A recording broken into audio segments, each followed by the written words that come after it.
Hello saxophone players, welcome to your maintenance video for your instrument.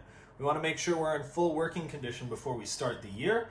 And I know many of you have had this instrument in your case for the entire summer, so it's time to crack it back out, make sure all the keys are working, so we know that when we make mistakes, it's our faces and our fingers' fault, not the instrument itself.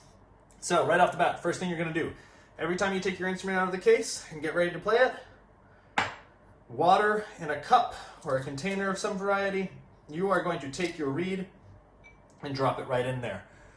We do this instead of just putting it in our mouth because nobody likes the taste of a reed, one.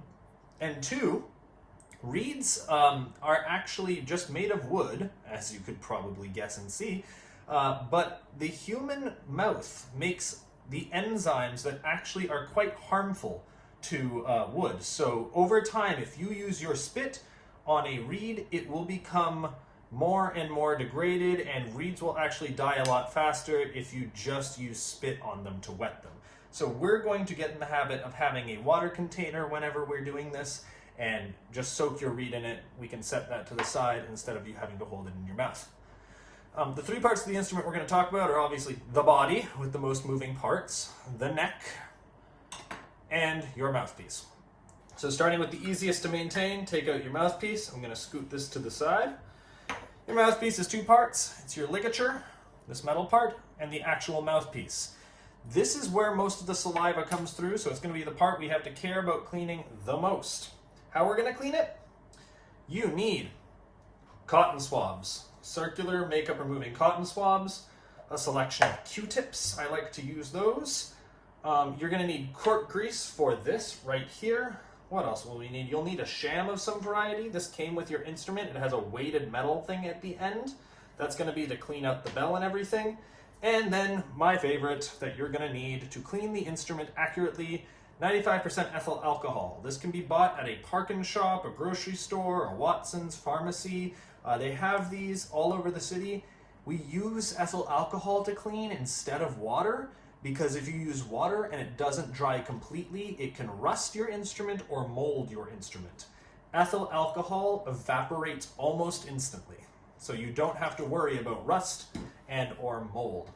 So, your mouthpiece, you're going to take Q-tip right off the bat. Open it on up, dip it in some ethyl alcohol, make sure it's not soaking wet, and then just kind of paint the inside of it.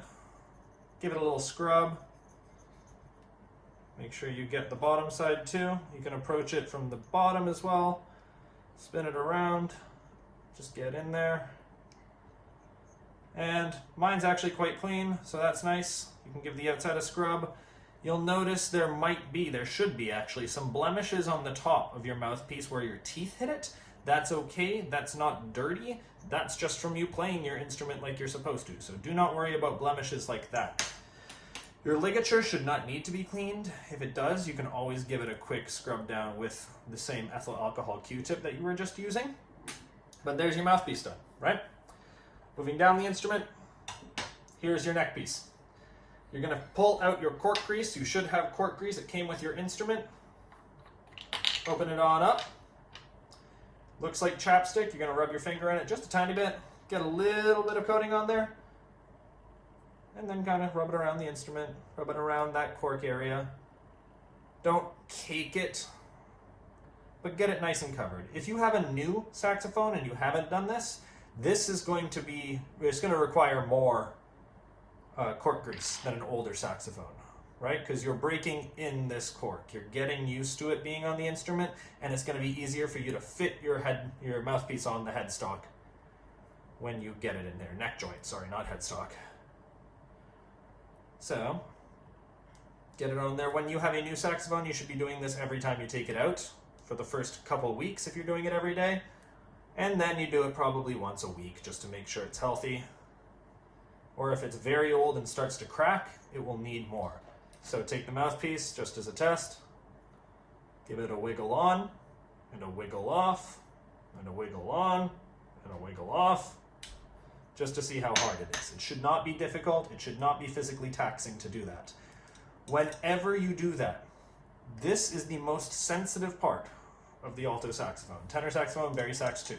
So this moving part here, if this gets bent upwards, you will not be able to play your lower octave, because this is where your octave key activates. So make sure you are very delicate with this piece, because that, we'll talk about where it connects on the instrument next, but that is a very important part. This part of your instrument right here, the sock that goes into the main instrument, if you have it, the easiest way to lubricate that is with slide grease. It's a brass instrument tool that trumpet players, trombone players, French horn players use. If you don't have it, you can borrow some from me when you're on campus. This isn't an every time thing, but if you just put a thin layer on there, it makes it a lot easier for you to slide that on. Now, give your hands a wash.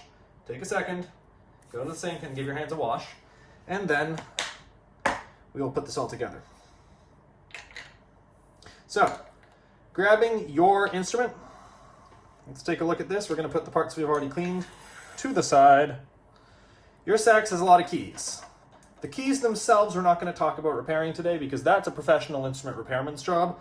You should not have to repair your keys, and if you do, that's a much longer conversation. So, first you're going to look inside, see if there's any big pieces of chunks or food in there you should not be playing with after you eat, but I know some of you have. You're going to look in here, inside the instrument with a flashlight. Get a flashlight on your phone, get it on anything, and take a look down that hole, right? I'm showing that to the camera now, but I'm going to have a look myself. If you put the flashlight in the bell down here, it will reflect all the way through the instrument. Mine is actually pretty much spotless, so I'm quite happy with that. You will have something that looks like this. Every time you play your instrument, this should be run through it. Easiest way to do that is to pick up your saxophone, take the little metal hanging weight that's at the end of it, drop it in the instrument until it gets to the very bottom. You should be able to see it at the bottom part of your bell right now. Let me turn my flashlight back on to show that. You can see it sitting at the bottom. There we go. You can see that little blue thing. You're going to bend your sax over,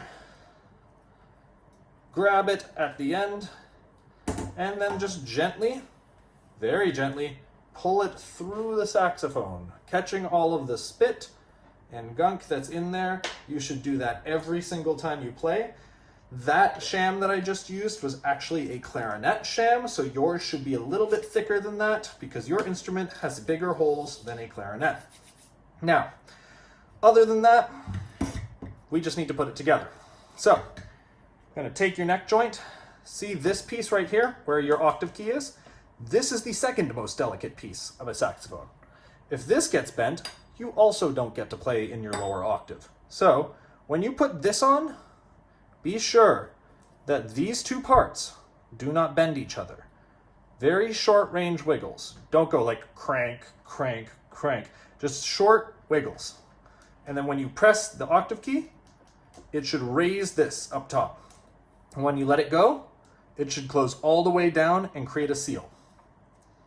Now, once you have it in the position that you want, you're gonna take this screw on the right and screw it tight, but not super tight, just so you don't have a lot of wiggle there. It doesn't need to be like cranked, just so that like a light wiggle won't happen, right? Next up, mouthpiece. Your mouthpiece, you're going to take and you're going to wiggle it on, just like with the rest of the instrument. I'm doing this on a table right now because it has to be on camera, but normally I would have secured the instrument with a strap before I do this. But so you can see it, I'm doing it on the table. And as the last step, you're going to take your reed, your ligature, slide that ligature on so that your logo is sitting right in the middle of that window right there, and your back pins are sitting flush and straight on the back. Take out your reed,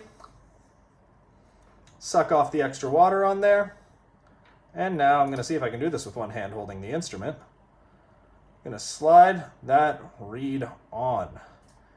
Now your reed then should be facing this way with a little bit of the curved side facing towards you. And your ligature should be a little further down than this. See? I told you that the logo needs to be right in the middle of the window. So if I push this down, is the logo in the middle of the window? Not quite yet. So I'm going to unscrew it a little bit more, push it down, unscrew, push it down, unscrew, push it down. This takes some getting used to with a new instrument especially. Is it in the middle? It is.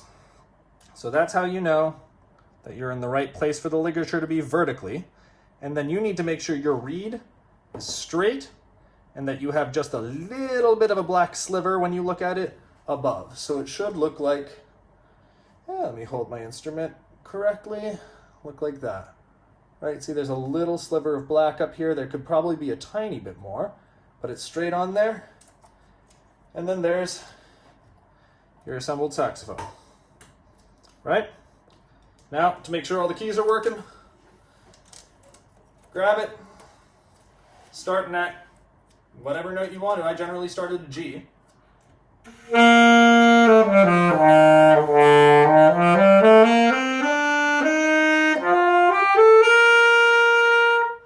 Play a few notes. So make sure it's all working, all the keys are working, and there is your saxophone maintenance video. If you have anything else wrong with your instrument that you have any questions for me for that I didn't cover, email me, send me a video of what's happening. Some of the keys might have issues, but I didn't want to cover that in a general video. I can do that more specifically later. But otherwise, happy instrument maintenance, happy practicing, and I look forward to seeing you and your clean, new maintenance instrument next time I see you.